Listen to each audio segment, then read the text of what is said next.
There has been a ton of controversy around President Trump being elected to his second term. One of the biggest controversies is around how is this going to affect your personal financial situation? Well, today we are going to reveal and unpack all the areas that could be affected in your personal financial life. My name is Luke Turner, co-founder of Moment Private Wealth, where we help athletes and entrepreneurs get smarter with their money.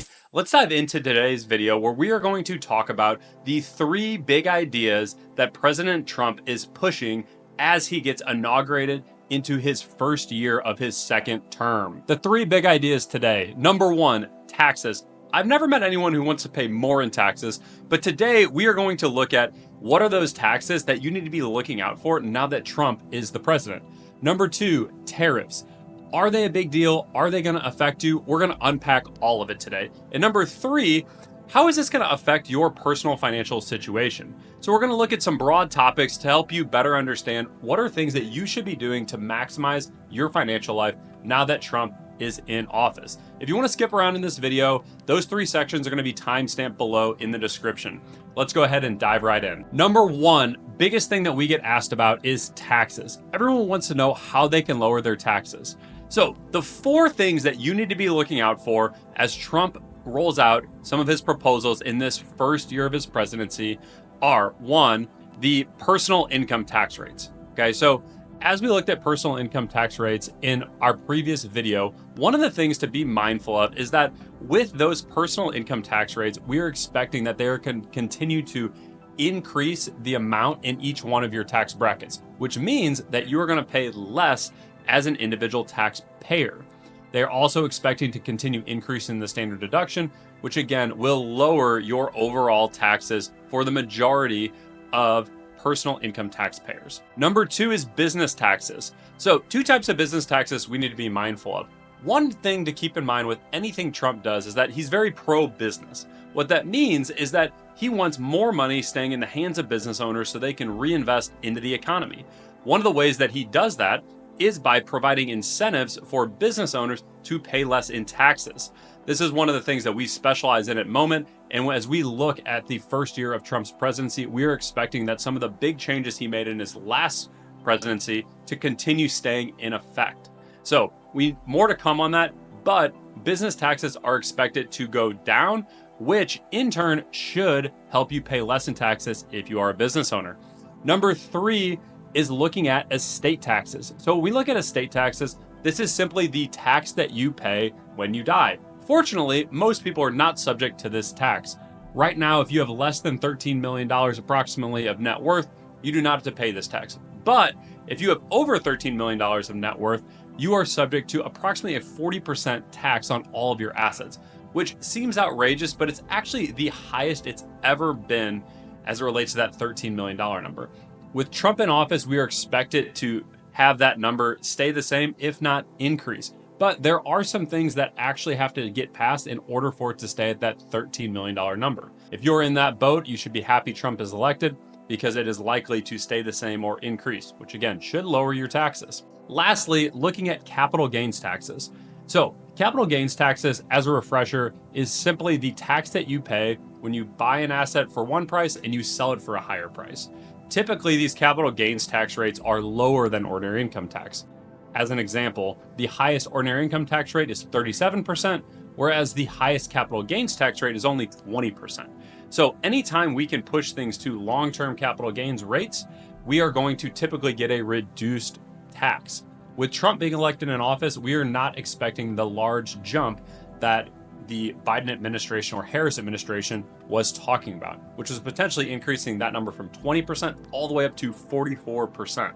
So again, on the tax side, expecting there not to be any big changes other than we are expecting taxes in general to be lower, because this in turn should help us pour more money into the economy and grow the US market. So that's the first area, taxes. Number 2 is tariffs. Tariffs are a big deal, and there's something that Trump has been pushing to the media and talking about over and over and over again. So what is a tariff? And when we think about a tariff, a lot of people have a misunderstanding that the foreign company is actually going to be the one that's paying this tariff, but that's not true. So let's give an example. Let's say 20% tariff on all goods that are coming in from foreign countries.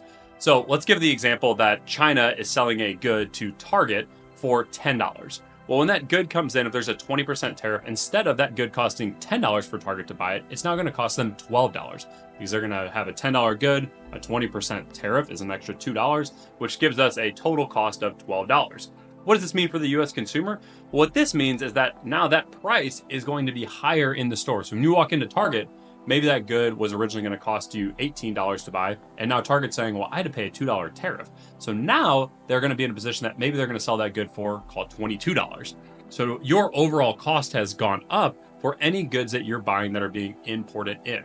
So that's what a tariff is, but why is Trump wanting to do this? Well, there's a couple of reasons. The first and foremost is that he is trying to push more and more jobs into the US economy. And hypothetically, if he were to add a huge tariff, that would incentivize companies to buy more goods from the US because the cost would be closer. In my opinion, the problem with this strategy is that the delta between foreign goods and US goods is so high currently that there's going to be a tough time just implementing a broad tariff across the board of, call it 20 or 25%. But do I think we're going to be working with the foreign companies and the foreign countries to put ourselves in a position to strengthen America with Donald Trump in office? I absolutely think that that's something that's going to be pushed towards, but I think it's highly unlikely that in 2025, we're just going to see this huge jump in tariffs from 20 to 25%. There's a number of implications if Trump were to do that aren't being talked about in the media that I think is highly unlikely, but I do think there's going to be a cost associated to these foreign countries if they're going to continue importing in the amount of goods that they are. So let's dive into number three. Number three that we need to talk about here is, how do you prepare financially? So every time a new president gets elected, there's always a lot of buzz around all these different financial topics. But when we think about it from a personal financial perspective, we still just need to go back to the fundamentals. Okay. And the fundamentals are, one, are we spending less than we're making? That's going to be really important regardless of whether Trump's elected or whether Harris was elected. Obviously that didn't happen, but that fundamental is still going to be really important. Spending less than you're making. Number two is going to be investing in a diversified manner. Okay, when we invest in a diversified manner, it gives us the highest probability of getting a high expected rate of return. Okay, so that's number two, taking the money that you have now saved and investing it in a diversified manner. And then number three is being proactive from a tax perspective. So when we think about taxes, one of the biggest problems that we see people make on the personal financial side is they bury their head in the sand and they hope that come April 15th of the following year, that their CPA or their accountant is going to look at their tax situation and magically be able to save them money. Well, unfortunately for accountants and CPAs, you're putting them in a really hard position when you tell them on March 15th that we'd really like to figure out how can we save taxes. The goal here is that we need to be proactive and not reactive. So when we think about being proactive from a tax planning perspective, this is thinking about those areas that I just mentioned earlier in this video and being very mindful of what you're doing in your financial life throughout the course of the year. If you have questions on how to be proactive, that is something that we specialize in for business owners and athletes. You can check out the link in the description below, where you can schedule a meeting with our team if that's something that you're interested in. As we wrap up today, please continue to follow along. If you haven't already, would love to have you subscribe to the channel. And we're going to be continuing putting out more and more videos on personal financial topics. And if you enjoyed this video, you'll also probably enjoy the link in the description below that has another video on personal financial topics for people just like you.